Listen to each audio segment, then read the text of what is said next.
So aside from all that nonsense, let's get into tonight's main event. Now, like I said, we were going to do a little shows are going to be different this month. Um, we don't necessarily have a main movie that we're going to spend time with because there's going to be so many movies going on this month. So many that we had So, to start early. yeah. So we're just gonna for the next month or so, we're just gonna kind of go through week to week the movies that do get shown and kind of just point out our highlights, some of our favorite moments, things like that. I did not get to catch everything. I'm sure Gabe did not get to catch everything, although I'm sure you've probably seen at least all of these at least once. I caught everything. No. There were some that I wanted to catch that I really wanted to watch, but the dabs got me.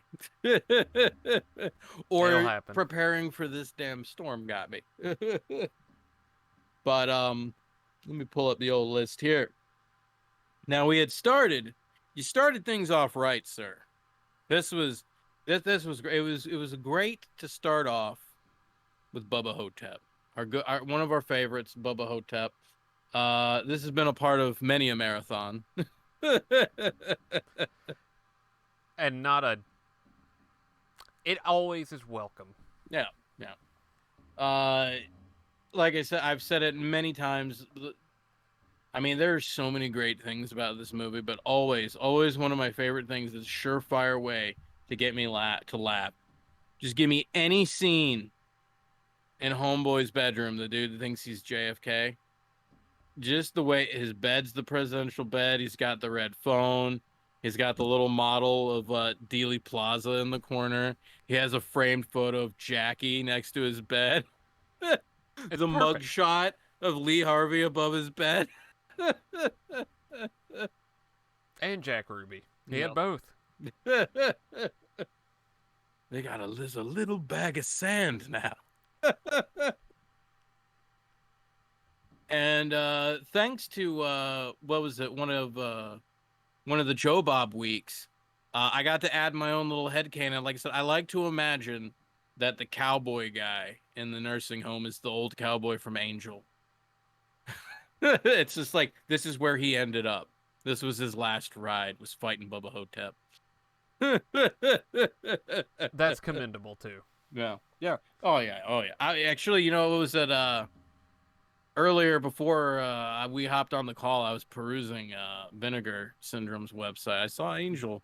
I'm like, it's on sale. Markdown. That's dangerous because they're putting out a 4K of Texas Chainsaw Massacre 2, and I'm kind of eyeballing that pretty hard because we did some comparison shots of what the regular Blu-rays look like to the 4Ks, and yeah, it was worth the upgrade, especially Halloween. Oh. Oh. Then we had what else did we have? We had Eaten Alive, and then the stuff were up. The stuff is always fun to watch. The stuff has no reason to be as fun as it is, and yet we were laughing pretty. Once Paul Sorvino showed up, it was game over. Mm-hmm. Unfortunately, I didn't get to see much of Eaten Alive. Was there anything that you wanted to say about that one? It is Robert Englund's in it. Okay. He opens the movie with the line, "My name's Buck, and I'm here to fuck." Oh, that's what this is. Okay. Yeah, I know. I know that dialogue. So. There's an alligator kill that's pretty gnarly. It was Toby Hooper's movie after Texas Chainsaw Massacre, and Okay. it's kicked up a notch. It's a little eerie. Definitely a sounds so prim and proper right now. Definitely a little bit more on the gory side compared to what Texas Chainsaw was. That was what I was gonna ask. I was unaware that it was Hooper there, and I was gonna ask. I'm like, does he dial it up compared to Chainsaw? A lot of things are cranked up. Interesting. Now I'm fucking bummed I missed that. All right, I'm gonna have to fucking go out of my way to watch that now. It's on Shutter, I Oh, think, perfect, still. perfect, perfect. Um, now one of my, I think my favorites of the week, and this was purely nostalgia. And I can't lie that while also perusing Vinegar Syndrome's site, I'm not gonna lie, I was ogling that 4K of Ticks with the special slip cover. I'm like, Daddy might have to bust out the wallet for that one. The the 4K looks good. It looks it makes that movie look better than it should. What was funny was it was one of those double whammy effects where I completely forgot that this movie even existed. And then last week on the show, when you were going just talking about the movies that we were going to be watching, and you started talking about it, it started recall. I'm like, is he talking about that weird fucked up movie that I used to watch all the time as a kid? That like I just it was buried in my subconscious somewhere. And I'm like, oh my God. Holy shit. So I made it a point. I stopped what I was doing. I'm like, I need to watch Ticks. And it brought back so many memories. But then on top of that, it was a double whammy of surprises because I'm like, I had no idea that the actors that were in it were the ones in it. I didn't remember. All I remembered were the Ticks themselves and some of the gore. That's all I remembered. And I'm like, oh shit, we got Seth Green. We got fucking Carlton. The two biggest surprises of that entire damn movie. Yeah. And what was even more surprising is that the creature effects looked good. They were nasty. The ticks themselves were fucking gross. And I'm just like, this is one of those underappreciated dumb fun movies. This is a dumb fun movie, but it was done right. It's that and Mosquito or Mosquitoes. I remember they both came out at about the same time. We should have done a things Every that day are useless this double is like the feature. third or fourth time you brought up Mosquito. It is bound to be watched. It's not gonna get watched this month, but it's gonna because I haven't seen it since the '90s when it came out. I was probably 7 when I finally got to watch it, and I think it was the USA Up All Night or the Sci-Fi Channel version. I can't remember which, but I'm just saying, killer mosquitoes. Also, something I don't like. Them and ticks. Hate Yeah. both. I have such vivid memories now. I remember sitting in my room. And this is like, late 90s. I got the preview channel. Well, it wasn't the okay.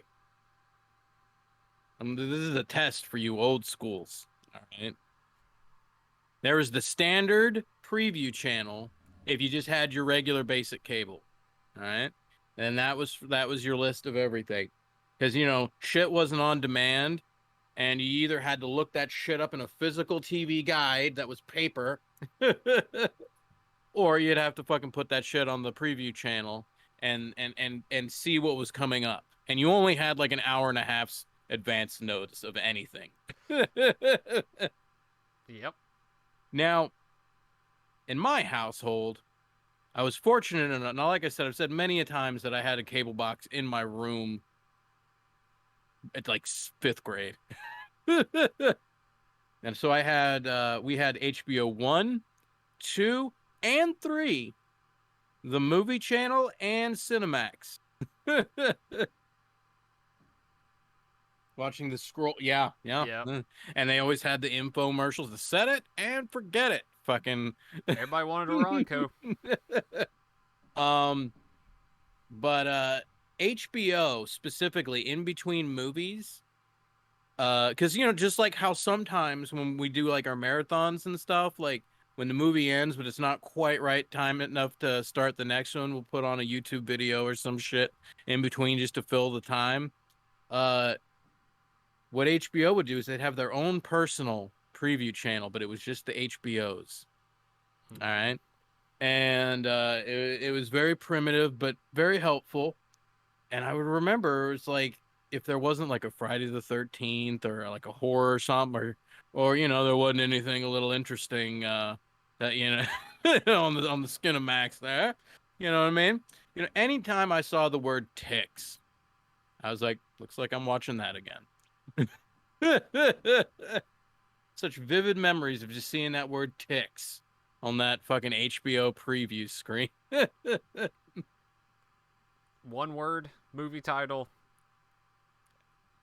and I don't know. I when you would watch the preview channel, because I think I missed out on the HBO preview channel, because I think at the time we had it, it was they didn't have HBO 3. I think it had already changed into HBO Zone at that point. Oh, okay, yeah, yeah, yeah. Um, would they do like theme nights for stuff back at that point, or was it all just Yes and no. Like I can't really say for sure. I'm leaning towards yes because just like TNT or TBS or whatever, whenever it was an actual Friday the 13th, they'd have the marathons on and shit. I uh huh? know that they would do that on HBO too. Or Yep. as well. They'd have like a bunch of Friday the 13th back to back at night. There was no commentary or anything interesting in between the movies, but it was the uncut version of the movie. And that's what matters at the end of the day. Yep. So I'm gonna say that they probably did. And I'm sure that they played Leprechaun on St. Patrick's Day. So the fact that they did things like that, I'm sure they did, but I didn't notice as a kid. And you bringing up Leprechaun, it's one word horror titles that are nouns. So, House. and I remember my introduction to Spawn was the HBO animated series of Spawn, which was damn good. Damn good. Um, Demon Knight. Demon HBO Knight's had on exclusive there. right. Well, Demon Knight was a fun one because that one was it was one of my friends in middle school. It was his birthday, so he had a slumber party, and his dad was just like, "Oh, get the boys a R-rated horror movie." So we just had Wings, and they put that on, and that was the first. Just me and a bunch of people at a birthday party at night watching that. It was great. That sounds like a damn good combination there. So Ticks was a lot of fun. Then the rest of the night was pretty much occupied by, well, at least up until midnight anyway. Um that was a Dario Argento block. A quad block, if you will.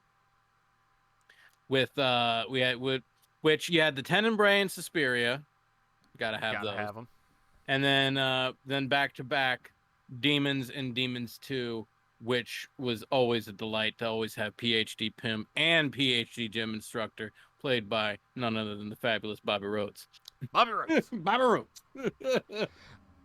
I hate you missed it too, Sparrow, because there was something about that 4 movie block. They just rolled into each other so well. Demons 2, obvious, but Tenebrae into Suspiria was just, it was so nice. I had to do stuff during Tenebrae and Suspiria. I had it on, and I remember both my kids and the wife were just like they noticed the colors from Suspiria. But I remember watching Demons, and I remember watching the majority of Demons 2. But then at some point I blacked out during Demons 2, which is what pissed me off because the main thing that I was staying up for was the midnight to see X. I really, really wanted to see X because I've heard a lot of good things, and apparently, I guess this newer movie Pearl is in relation to X. Mm-hmm. And just based off watching the 2 trailers for each movie, I loosely see how it is. I don't have any frame of reference, not seeing the movies, but I can kind of see the connection just through the trailers. But I gotta add now. knowing what little I do about X, is it do they just use the background premise as a thing, or is there a lot of fucking going on in this movie?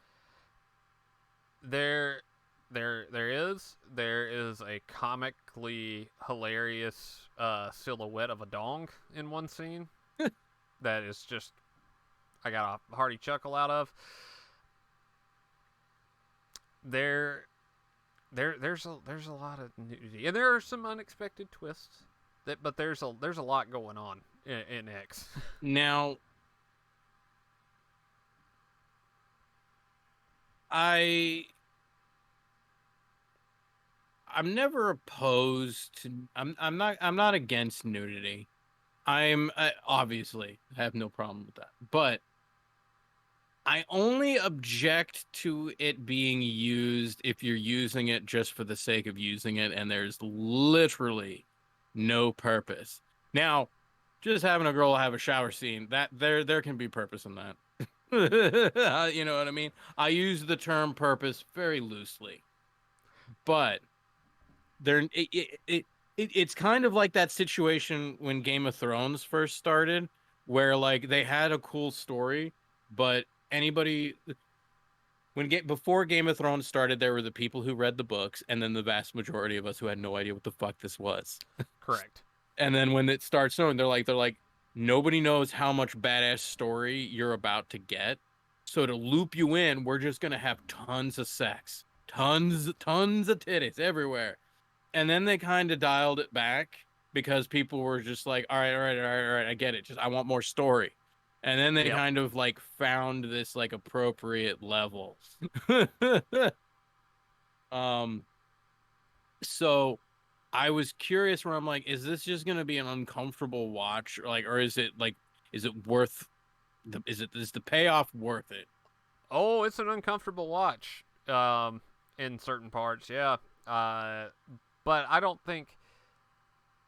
I mean, yeah, there are scenes where they are filming a porno, Yeah. and it is what it is. It actually is some of the. I'm gonna tell you my gripes with it real quick, Okay. without spoiling anything. Okay. There's two different genres of. Nah, not quite NC-17. That's It where I doesn't thought go you that were far. going. No. There's two types of movies or horror movie subgenres at play here, and I'm not even going to tell you which ones they are. But the movie can't decide which one it wants to be, and Mm. that's a bit of an issue. And then the digital kind of looks like shit, and it doesn't look like a 1970s movie. It looks like a 2020 movie trying to be a 1970 movie, but looking like a 2012 movie. This So, is this is one of them A24 movies, right? yep. Yep. Ty West. Why do I know that name? Because he did a movie, I'm gonna be pissed. I can't remember what the name is. But long story short, I gave it like I think I gave it a 6.4 out of 10. So it's not the worst thing in the world. Uh, it's just a little. There's some issues. Now you might not get blinded by the issues like I did, and you might think it's great, or you might go even further in the opposite direction. But I don't know. There is something kind of endearing about it, but then something takes you out of it, and some of the characters will have a redeemable, irredeemable conversation after you watch it, Mm.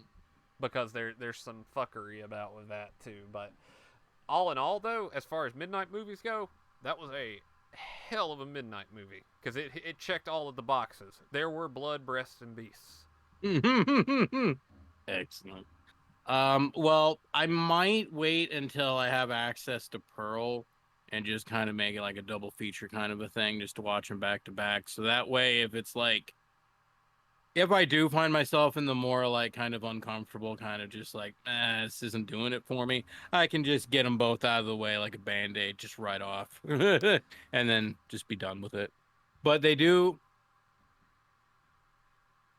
for some reason, I don't know, just like there was something about X that just visually looks interesting to me, and even more so with Pearl. Like Pearl, there's something about just the bright colors that I see in the trailer where it's just like it's like this bright 50s kind of pop, you know?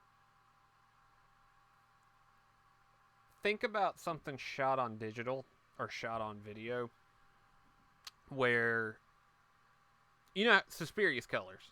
It's run through a Yeah. Technicolors. It's run through Technicolor, so there's not as many hard edges on the color. So it's kind of nice, kind of flows. Has the artificial feel that film is supposed to have. Mm. X has sharp edges on the color because it's shot on digital and they're not running it through any sort of special process. And it looks a little too close to real and fake at the same time, like a shot on digital kind of would. Yeah. That might be the best way to describe the Yeah, qualm that with it. makes sense. It seems like I will probably, perhaps I'm just seeing a lot of the better angled shots in the trailer, but there might be the way that you make it sound then I'm like, there's probably going to be some scenes where it's like, yeah, you get that effect on some angles and shots, but there might be some shots in that movie where you're like, this actually looks like shit. And that's the one thing I can't figure out. They didn't put it out on 4K. So the version that we watched, I think y'all watched the DVD, or yeah, they watched the DVD cut, and then we watched just the regular Blu-ray cut. And I was a little bit, I don't know. I might be being a little harsh, and it might be because I just came off of watching a Dario Argento Holy Shit-a-thon, and I'm used to a certain color palette, but there's just something off about it. I can't explain it to you, one, without spoiling anything, but also, yeah, I need you to Mhm. get you a moment to watch it. I'll have to check that out. Visual, it's weird because like once you get to visual quality like Blu-ray and higher, my judgment is really weird and based off of something that probably nobody else would base things off of. But for some reason, uh I don't know if I was just now this was 2010, 2011. All right. So I don't know if if I just happened to be looking at the right kind of TV at the time as well. But my mom threw in a Blu-ray of the first Christopher Reeve Superman. Mm-hmm. And for some reason, that Blu-ray is astonishing. There's a scene when they're in the Bugle, the Daily Bugle, the newspaper fucking place. Like it looks so like I literally feel like I am standing next to the camera as the shit's being shot. That's how fucking clear it is. Yep. So when I watch shit like that, I'm like, I base it off of how close it is to that. I'm like, I'm comparing every scene I see to the Daily Bugle or the Daily Planet. The Daily Planet. There we go. Bugle's, I think, Spider-Man. I can't remember, but anyway. I always compare it to the Christopher Reeve Superman Blu-ray. And that's fair because that's a good Blu-ray. So it we've talked about it That before HD feel, yeah. where some stuff would look better on VHS on like a CRT versus some things don't clean up.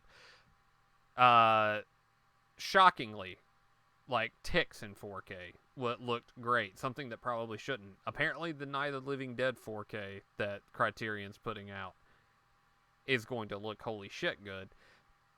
The 4Ks of Dawn of the Dead, stuff that you don't necessarily think would clean up quite as well. There's some very there's some good shit there. So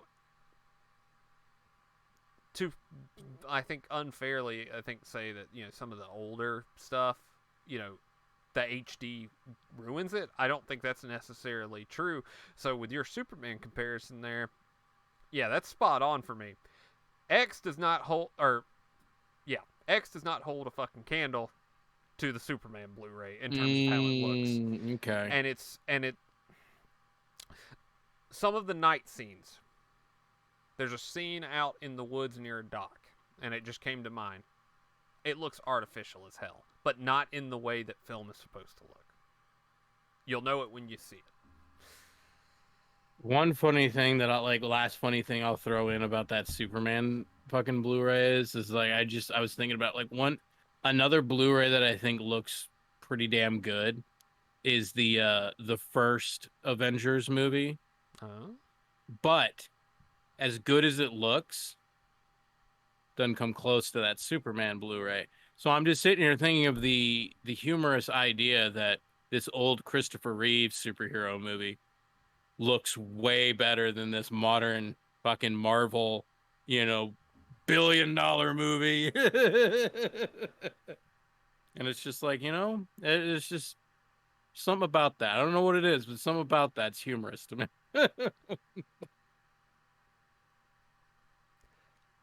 I feel it. I feel it too. And even more so, like I'm talking about the best that Marvel like I'm talking about like when all the superheroes and Iron Man's armor's all fucking moving around and shit. I'm talking about a lonely fucking office scene in the Superman movie, and I'm like, that's better. Sometimes simplicity wins out, and also, go on, Sparrow. But also, film stocks have changed over the years too, and the digital process that they run it through, I really do think it kind of ruins a lot of stuff that shouldn't be ruined. Like when we watched Dunkirk, I was really impressed with how that looked. I know some people aren't. I saw the trailer for the Dunkirk way back when, and I'm like, this looks really good. I would like to see that. I never went to the theater and saw it. I told my dad, I'm like, we should really check out the Dunkirk. He bought the Blu-ray and watched it, and he's like, I enjoyed the Dunkirk. Here's my Blu-ray. I have it for years. I've still not watched the Dunkirk.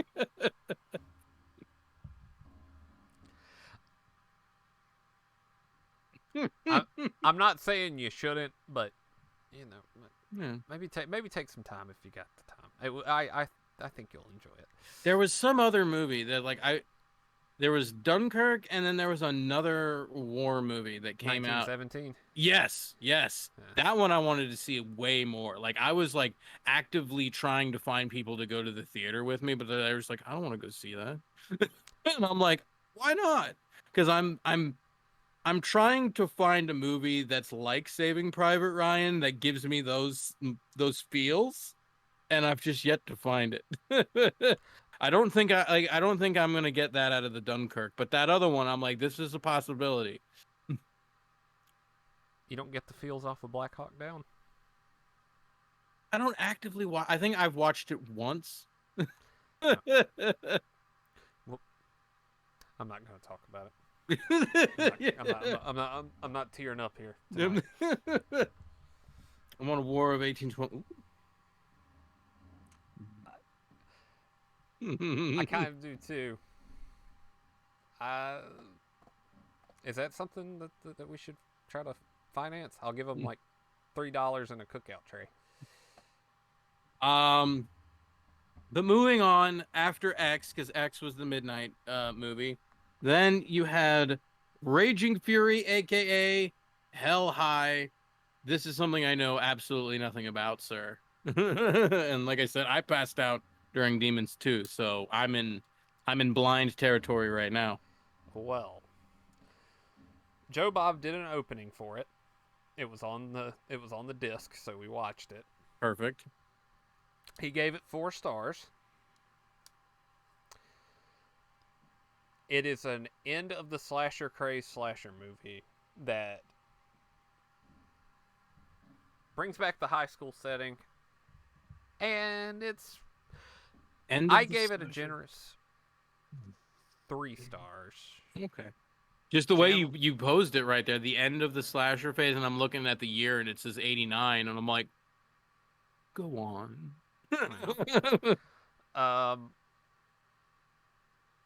Chandler rated it 2.5. He said I was a little generous. I I don't see the 4 stars Joe Bob's talking about, but I'll put it to you this way: it takes the tropes, flips them on their head, and other than being slow at times, I thought it was visually appealing, and that may have just been the 2 a.m. no sleep talking, but it looked good, it sounded good, there was enough going on with the plot to keep things moving, and I enjoyed it.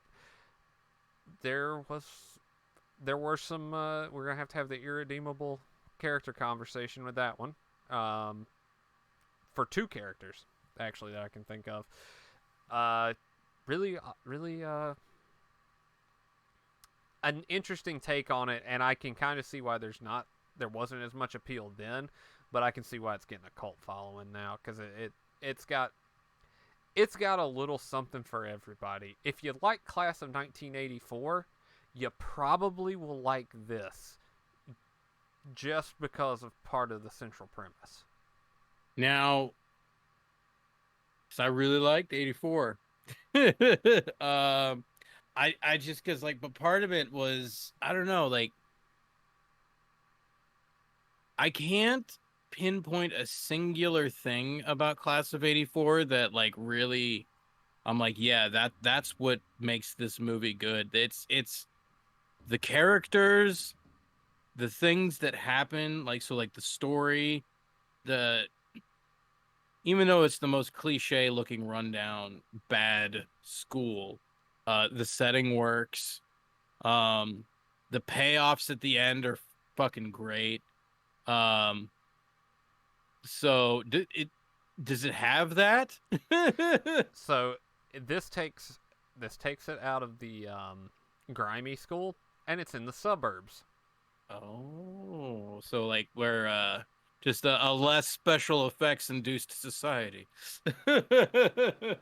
And instead of the outsiders being the good students there, this one that's a little more ambiguous, and it kind of takes the formula and does a 180 with it. And I don't know. I'm gonna give it another watch on an off night if you would like to join me, sir. I will be glad to replay it because there is something, and I hate to use this phrase again, but there's something endearing about it. And I think it might be because it takes the okay, haha, it's a fucked up John Hughes movie. So Heather's? But not Heather's. Okay. With a little bit more slashy slash to it. Okay. It has 2 different storylines going on at once, and it's part of a framed narrative again. So you got a nice little prologue, flash forward, and that's going to come back full circle again. It wraps up nicely. It's kind of manic. It's a little bit paranoid at times because you kind of don't know how far things are going to go. I dig it off of that alone. Right. I'll have to check that one out. The next movie was one that like I've not seen it. I was slightly. I mean, this wasn't this one. I don't expect to be an amazing movie by any stretch, but I thought it was just kind of fun that it was the Foo Fighters having fun with Studio 666. Like, I'm like, did this need to be made? Probably not, but you know what? Fuck it. Like, they're having fun, and in all honesty, whether you like the movie or not, I I've always really had like a lot of admiration for Dave Grohl just as a person. Like I enjoy him as a musician already, but just like he's had a lot of bad shit happen to him, and he always seems to turn around and make it a positive, and that's always fucking good. And with their drummer dying not too long ago, fucking Mr. Hawkins there. Um, it's cool that he got to have that moment with his friend, not before he died, and he's got like a movie, like a documented thing of him having fun with his friend. You know what I mean? I thought about that a lot because they're on camera a lot together in it. And Yeah, like it that's the only reason I think it would be a tough watch for me. Not because like I think that this movie would have any seriously tough scenes to get through or anything like that, but it's just like it's just a sad situation like in real life. I'm trying to think because I think there was actually a scene that kind of like that Scream 5 scene where uh, Dewey and Gail talk to each other, and it's like they're having a real life conversation right now.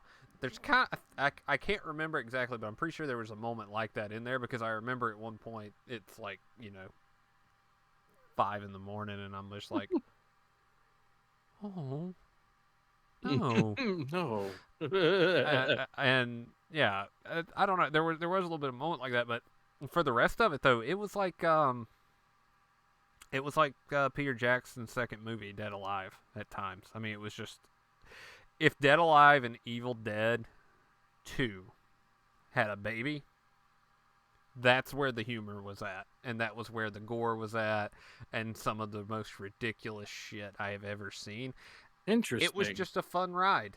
I didn't expect it to go like that. That's interesting. I mean, I expected it to be goofy and have some fun, but like if you're saying like Evil Dead, fucking level, like okay. Like I mean, I'm not, Dave Grohl ain't no fucking Bruce Campbell. But I get that. No. I get that. But that's interesting. I mean, I know that he was what was it? Um he does do like weird, fun, goofy shit. I know that he wasn't he the devil in the Tenacious D movie? Yes, and this feels a lot like the Pick of Destiny at times too. But there's like direct references to Evil Dead 2 and things. New Evil Dead shoes. Oh, I would like to see those, sir. I would also like to see those. Yes. Um, Now after that, this is another. Now it's funny because, like I said, I was actually kind of deep diving some chainsaw shit earlier today. Because I think it was a little while back. Like I got an itch in me to go through all the chainsaw movies. Um, and I think it stopped about after two, just because when you watch two, you're just like, this is good. Like I like this. We don't need to go further. It ain't gonna get better. um, Now I see that this the one that you played came out in 1990, but the titling of it slightly questions me. So is this indeed the third movie, or is this like a different series, or what? What the fuck is going on here? It's legitimately the third movie, unless you were watching it in Italy, and then Was this the it one that wasn't. they did in 3D? I don't remember if this one was 3D on release. And then the other question I had about this one, I've not seen this one, but is the girl that plays Stretch in this, but she's not Stretch? No, no, Okay. not this one. Okay. Yeah, this is a attempt to reel it back in, so it doesn't quite have all of the humor that it has. Some unintentional humor, kind of at times, that two had, and it tries to bring in a little bit of the horror back. But you got Viggo Mortensen in it, so Ooh. as Tex, It, and it seems to be the biggest like the main thing that I view about this franchise is that there's three. You're gonna get one of three things. Now, whether or not it's done good or bad is you base that individually by the movie. But it seems it goes either one of three ways. Either you try to make a Texas Chainsaw movie, then you focus on the actual horror of things. Or you make a Texas Chainsaw movie and you lean heavily into the batshit crazy humor shit. yeah, Or your third option is you try to make the horror one, but you want to at least tip your hat to the craziness, and that sometimes is either hit or miss.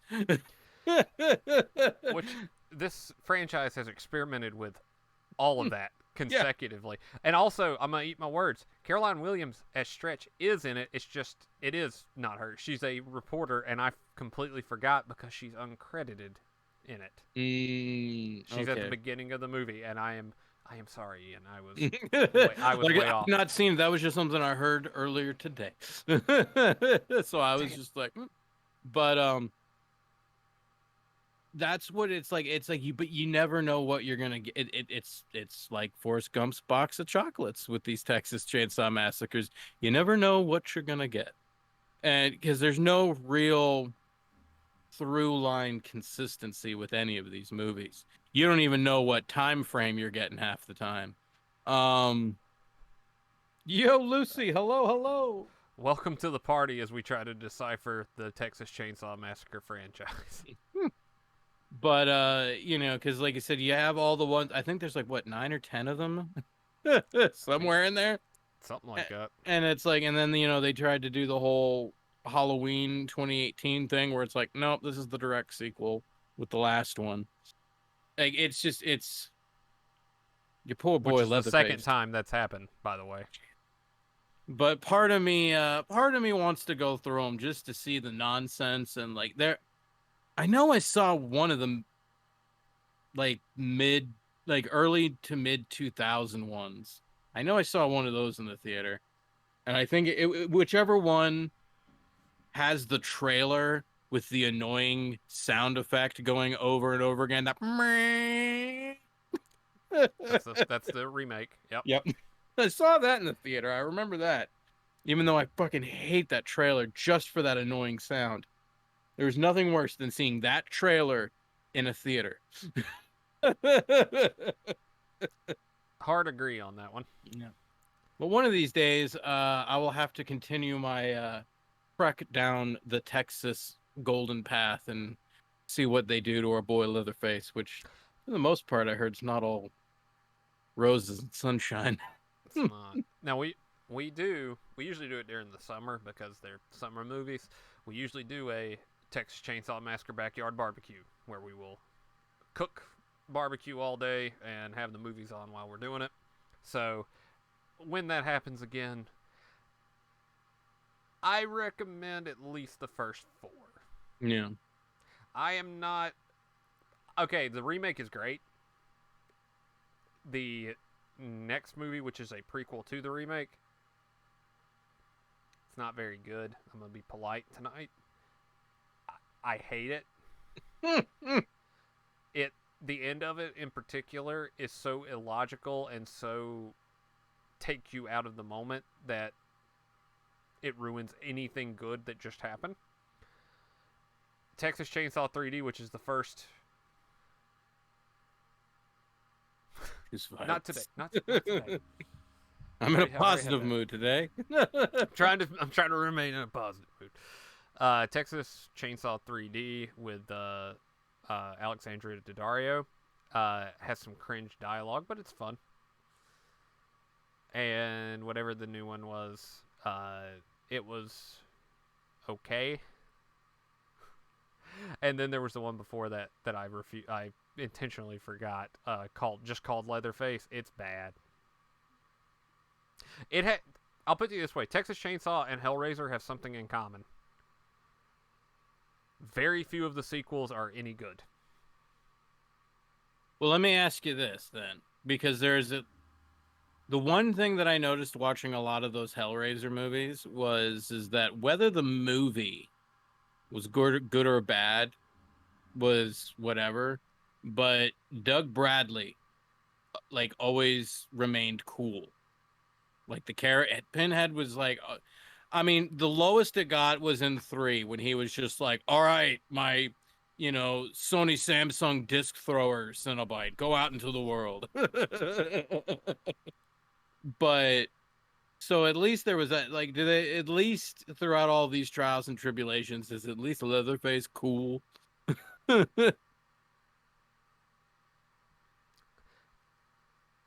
want to say not in all of them. I mean, I know it's really hard to try to like compare Doug Bradley levels of coolness out of a character that just kind of goes. Ah. But you know. I mean, it's fair. Because that is 100% the noise that he makes whenever he gets smacked with the hammer and the chainsaw. Or that was a wrench. That was a wrench and chainsaw. But yeah, he doesn't have the chops that Doug Bradley has. So suffice to say, it ain't. Next Generation is weird. It's got Matthew McConaughey and Renee Zellweger in it, which is already kind of weird. But I feel like I knew that, but now trying to I feel like the Matthew McConaughey I knew, but now adding Renee Zellweger to it yeah, in a Texas Chainsaw. We're still talking about Texas Chainsaw, right? yeah, we're still talking that. That one's fun just because it is a Hellmaster level of what the fuck.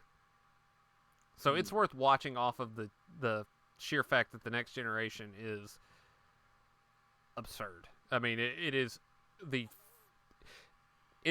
textbook definition of absurd because none of it makes sense. It is back to the back and forth of dark humor and horror, leaning more towards the dark humor side because Matthew McConaughey, and yeah, I'm gonna indoctrinate you on the Texas Chainsaws at some point because it's worth going through all of them just once to say you did. But that second to last one, hell no. Texas Chainsaw Massacre at the beginning, hell no. The rest maybe has some charm to them somewhere. Interesting. Well, that was the end of the big introductory marathon to Horror Fest. And then we had a nice couple-hour break. Yep. And then the next night, the double package of Tremors 1 and 2. How can you go wrong? Not a whole lot you can really say besides it's Tremors. And I'm a big fan of Tremors. I think everybody who dropped in was a big fan as well. And we lost Ian.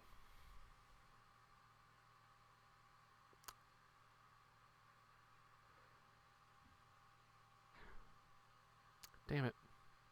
Let me text him, make sure everything's alright.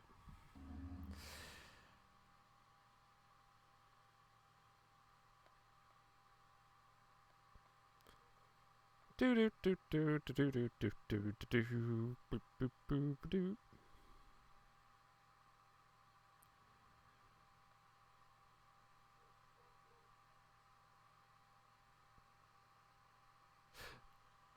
Okay. Oh god, I hope y'all are all right. I hope the storm is not absolutely wrecking things. I know I'm being hopeful if it knocked out power, but hopefully it's just, maybe some wind. Let me wrap this up real fast then, because are y'all, I'm guessing that's it for the night. Where above the list? All right, there we go. So yeah, Tremors 2. If you haven't seen them, oh no, now I'm on the inside. Wait, maybe not. Sparrow. She's saying hang around.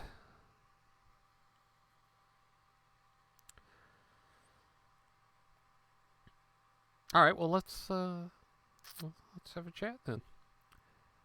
Sparrow, how goes things over there?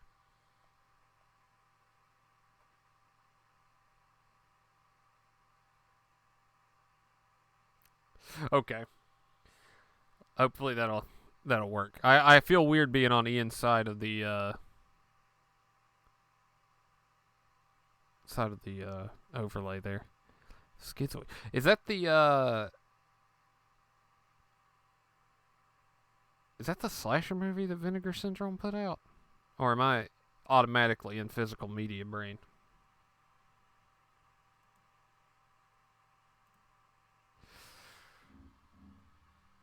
I hate that I know all that, but damn, that's good. Oh, he got the 4K. Okay, I'll hang out. I will hang out. I've got the movie ready to go already anyway. I just need to get my din-dins. So, I will wait.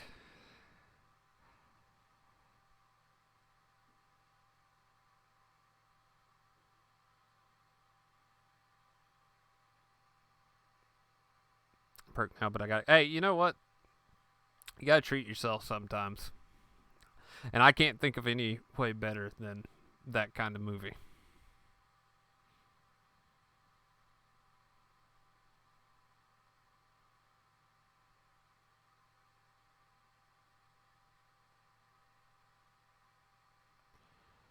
Now, I will be interested to get your review on it because I'm thinking about picking it up myself. Did you already put the post up? Let me go to the Twitters.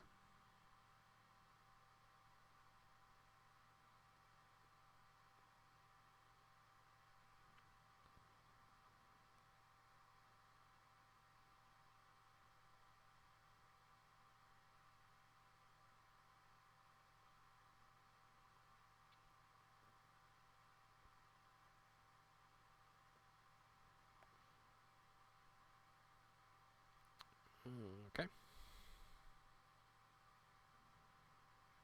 Gotcha.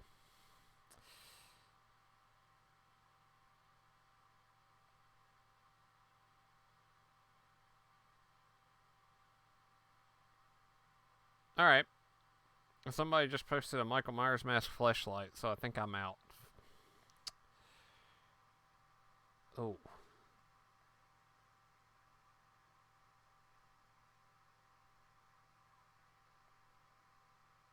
That kind of took me out of the moment there.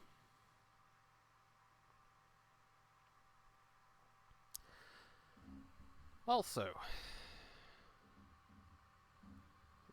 we're making progress. That's good. That's good. Joe Bob is touring his How the Rednecks Saved Hollywood again, and if he's coming to a town near you, I recommend going to that because that was one of the most fun one-man shows I have ever seen, and learned a lot about redneck culture and Burt Reynolds. A lot about Burt Reynolds. Yeah, he probably will. Actually, I need to go ahead and let me check. Let me check his schedule. As I still consider if I can even take off to go to the Goblin show. How the Redneck Saved Hollywood.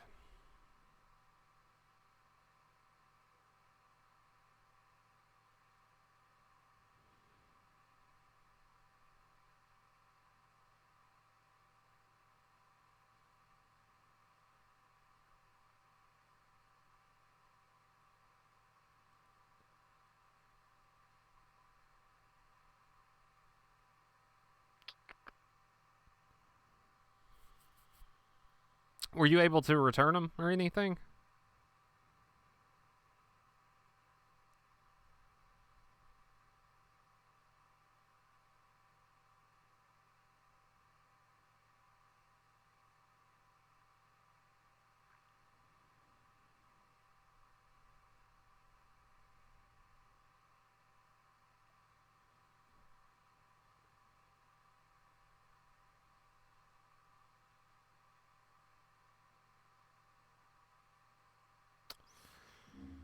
Where'd you buy the tickets at?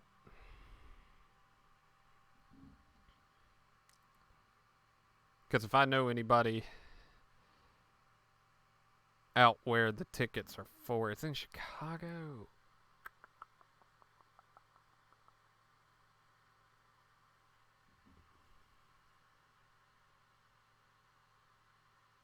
I've got to know some people out. I've got to know some people out there.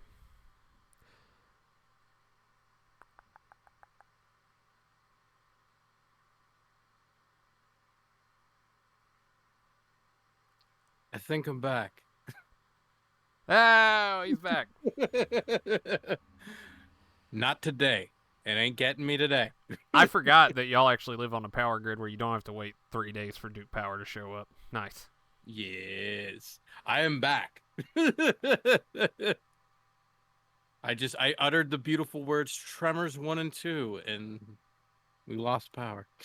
It's a powerful movie series, really. Yeah.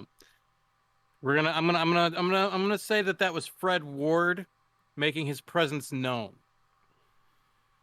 We were blessed. We were blessed. With that said, though, man, he's awesome in that, and so is Burt Gummer, and so is Kevin Bacon. Yes. um shit. I don't have anything up anymore. Let me see here. And Reba. Don't forget about Reba, even though she takes the HK-91 from him in the second movie. To me, it's always funny to see her in that, just knowing who she is in general. And I'm just like, man, it really always does go back to horror, doesn't it? It really does. And she was Reba McEntire to your bullshit in that one. The Graboid. All right. Well, before any other shenanigans fucking go down, let's go over real quick some things that are going to be coming up in the week during a Horror Fest. Tonight we're watching Straw Dogs. We are. And if I'm going to give a warning, if you've never seen it, it's kind of intense.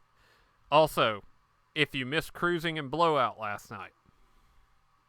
Oh yeah, that's right. I forgot to mention Cruising and Blowout. I'm not going to spoil anything because Cruising was a wild surprise. I've never seen so much Fonzie without seeing Henry Winkler. Yes. And Blowout was a Brian De Palma movie. It was great. So won't spoil them, but definitely check them out. That was a Kino night if I have ever had a Kino night. But yeah, Straw Dogs after this. Oof. Right. And then after that, let's see. We got Straw Dogs tonight. Tomorrow, having an off day, which is probably for the best. That way we can I can definitely get out of all of this fucking weather. But then this is what I'm looking forward to. This block on Friday. Now, I know that there's like what, four or five of these fucking Psycho movies. Yep. I have only ever watched the original and the Anne Hesh one. So now I've heard varying things, but I think, if I'm not mistaken, Psycho 2 is actually kind of held in some sort of high regard, right? It is a sequel that has no business being as good as it is. Is that the one where he's like supposed to be reformed and he's fighting back all the urges? Yeah, I've not watched that. I just know a little bit of it and I've seen a scene here or there. I really am looking forward to watching that. I think you're going to dig it. Now, at about the time we start that, though, that's when the hurricane gets to me. Yeah. Damn it. But no, yeah. See, Friday, you are starting with the Anne Hesh one. I was like, that's a bold decision. I mean, if only just for Anne Hesh.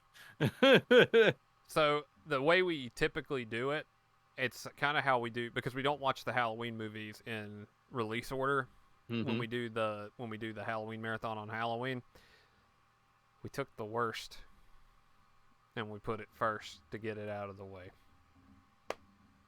Yeah, I mean, at least, yeah, like I would much rather you play that one than the original, because then it's like, yeah. But all right.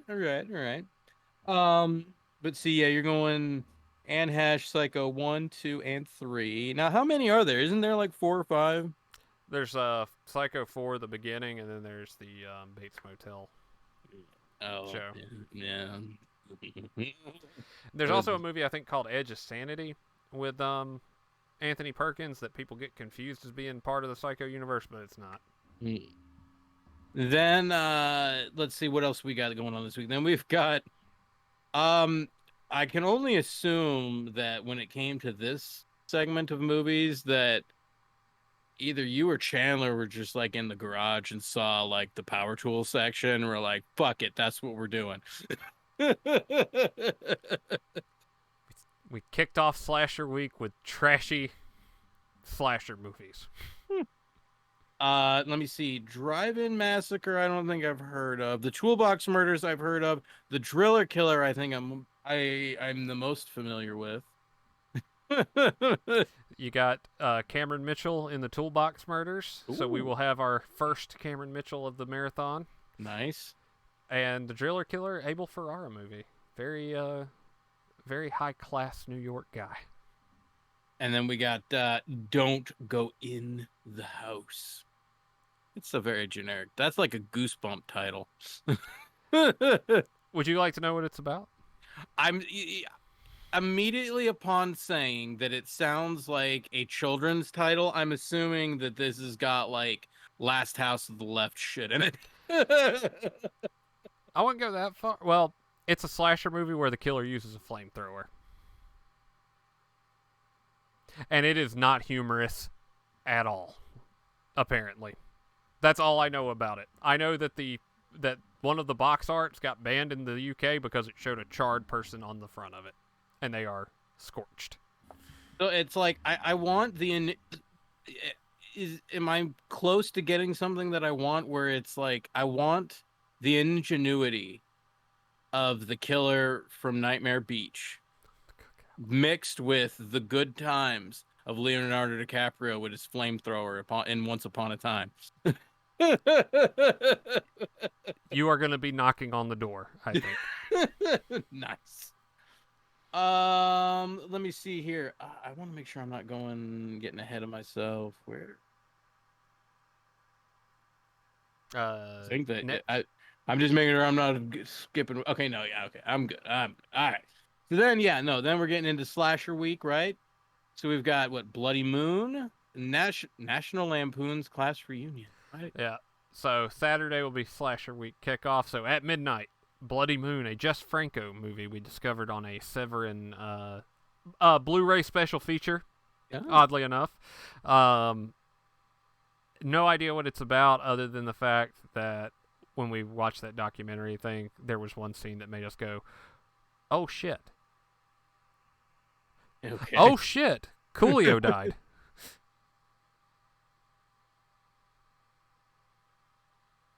Are you fucking with me right now? That's what Sparrow just put in the chat.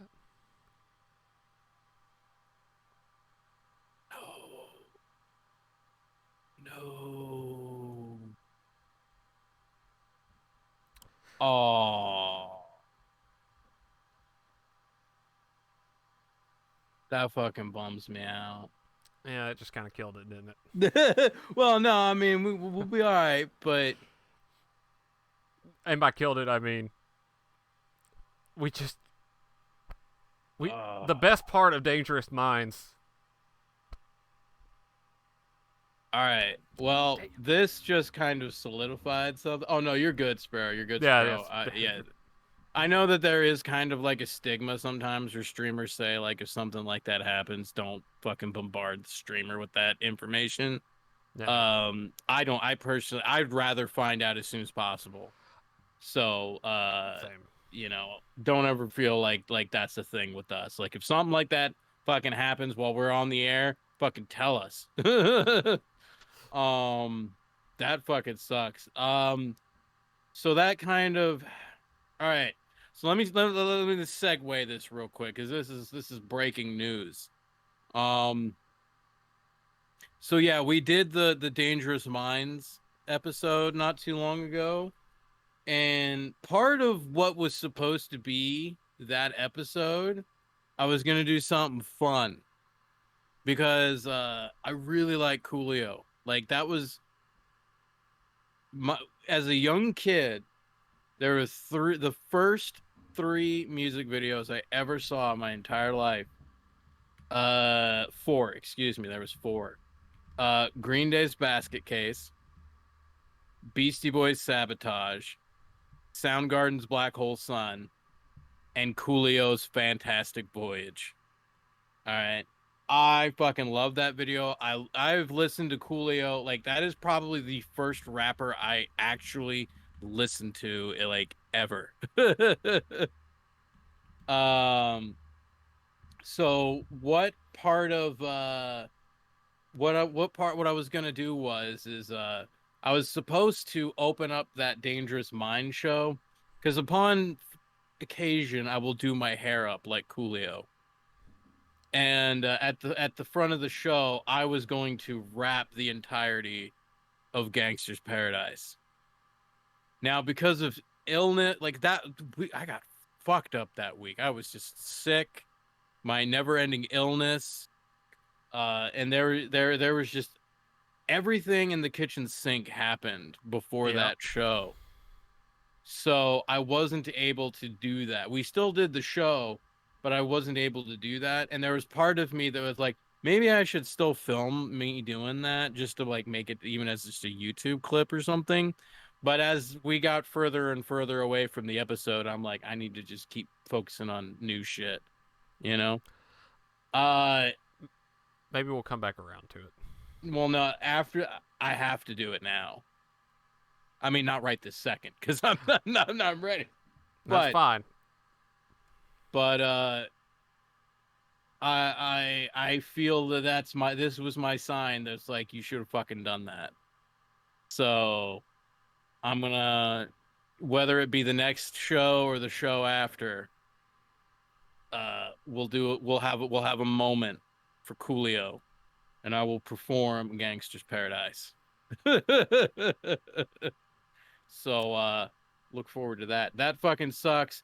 R.I.P. Coolio. 1, 2, 3, 4. Get your woman on the floor. Gotta get up to get down. Gotta get up to get down. And I'm just familiar with the hits, man. Fucking go listen to his song Can of Corn. It sounds fucking stupid, but you listen to Can of Corn and tell me you don't fucking feel that shit. That's some hard shit right in there about being poor, growing up being poor. He was a brilliant dude. He was so underappreciated. Damn. Anyway, let us move on and wrap up the show. Um, let me see, where were we? We were in Class Slasher reunion. Week, class reunion. Then we have the Prowler. We like the Prowler. We like the Prowler. We like the Prowler. That's good. I'm glad that's on there.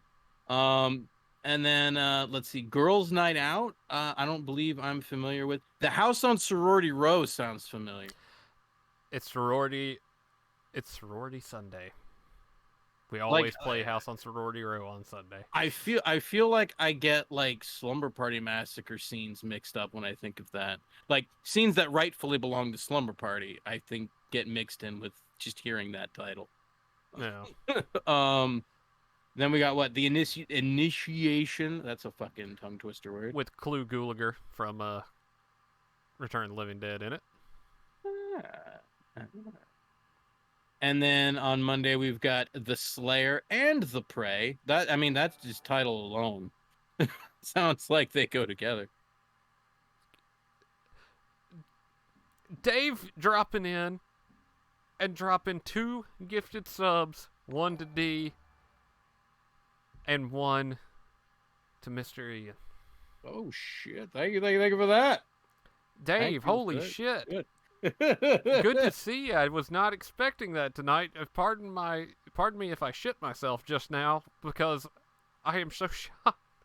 I'm glad to see you, bud. Thank you. Damn. I actually kind of got a little choked up there. Okay.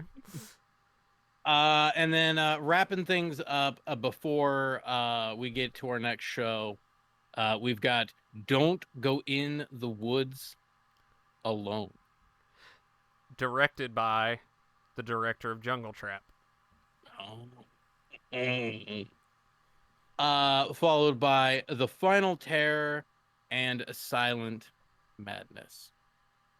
So there is no shortage of fantastic films to be had, and we will definitely be recapping our favorite moments of those next week.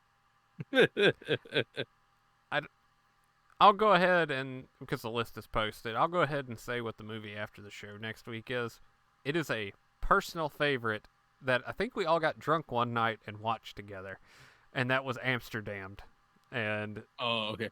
For some reason, I was sitting there. I'm like, you already got a copy of Amsterdam? wrong one. No And one expects me that it's though. the Spanish Inquisition. Yes. Because I was sitting there, I'm like, man, Amsterdam does not fit the mood at all. But I mean, okay. Pulling some strings on that one. I know a guy. I know a guy. It fell off a truck. That's the guy. That's the guy. Word. Oh God. All right. Well, tonight after the show we got Straw Dogs. What time you want to say that's going to be a starting time? We've had to do so we've opened the doors at the start time, and then we usually start them 5 minutes after. So I think We've already passed that. no, it's 9:30. Oh shit. Okay, good. Yeah. Took that into consideration. Or I would have had to, been like, Ian, we fucked up. We gotta go. Well, and I lost power for like a bit. Yeah. So we'll say be here at 9:30 in case we are able to kick it off on time, but 5 after. Yeah, somewhere between 9:30 and 9:40 at the very latest. Because it's a long movie, and I want to get it started because I want to get some sleeps tonight myself. So, word. Dave, thanks for dropping by. Lucy, Ian, thanks for coming back. Of course, I'm glad that my wife was watching, so I could just be like, type this. Sparrow, no need to apologize. The etiquette was fine. Yeah. No, like I said, that I understand that normally that like some streamers that's kind of like a thing, but no, I would rather know. I would rather know immediately. So no, good on you. That's a fucking bummer. if one of our go-to guys, if Mitch Gaylord, God forbid, passed and it didn't get dropped in chat and somebody found it, I would actually probably be offended of that one because there would need to be a mandatory rickshaw watching immediately after the show. Word. Same thing with Bobby Rhodes. We'd watch Demons and Demons 2 immediately. Well, we've got Straw Dogs. We've got plenty of movies going on throughout the week. Other than that, I think we're good.